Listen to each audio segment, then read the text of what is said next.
you write in the book, there is no faith and no courage and no sacrifice in doing what is expedient. What do you say to those viewers that don't pursue their dreams and are locked in their careers because they are too afraid to take risks and pursue something meaningful? Well, the first thing I would say is, well, you should be afraid of taking risks and pursuing something meaningful. But you should be more afraid of staying where you are if it's making you miserable. You're paying a price by sitting there being miserable. You might say, well, the devil I know is better than the one I don't. It's like, don't be so sure of that. The clock is ticking. Yeah, and if you're miserable in your job now and you change nothing, in 5 years, you'll be much more miserable and you'll be a lot older. But isn't it a luxury to pursue what is meaningful? Our viewers have mortgages, they have children, Yeah. they have payments and loans. It's a luxury to pursue because we lack the resources. Well, I don't remember now, I'm not talking about what makes you happy. It's a luxury to pursue what makes you happy. It's a moral obligation to pursue what you find meaningful. And that doesn't mean it's easy. It might require sacrifice. If you need to change your job too, let's say you have a family and children and a mortgage, you have responsibilities.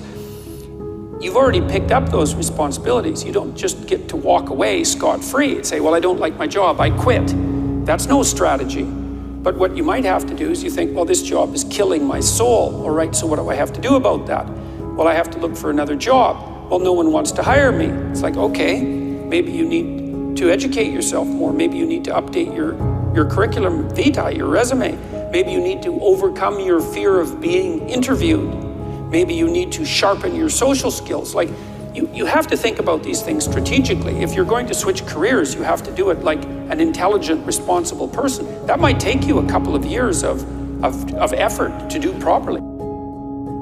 We're built for struggle, us human beings. We're built to contend with the world. We're built to contend with reality. You want a challenge, and the best way that you can take on a challenge, because a challenge fortifies you. So you don't want to be secure, you want to be strong. And you get strong by taking on optimal challenges. And so you lay out your destiny in the world, and you take the slings and arrows of fate, and you make yourself stronger while you're doing so. And you might fail, and fortune might do you in. But it's your best bet. And you know, people have extracted unbelievable successes out of catastrophic failures. And I'm not saying that in a naive way. I know perfectly well what happens to people. You know, you're doing fine in life and then you get cancer, and then 6 months later you're dead. And all the heroism in the world isn't going to save you at that point. But that's not the point. That's not the point. Life is bounded by mortality. But that doesn't mean that you don't get out there and contend, and you develop by contending, and you minimize the net amount of suffering in the world. And that's something, man, that's something to do.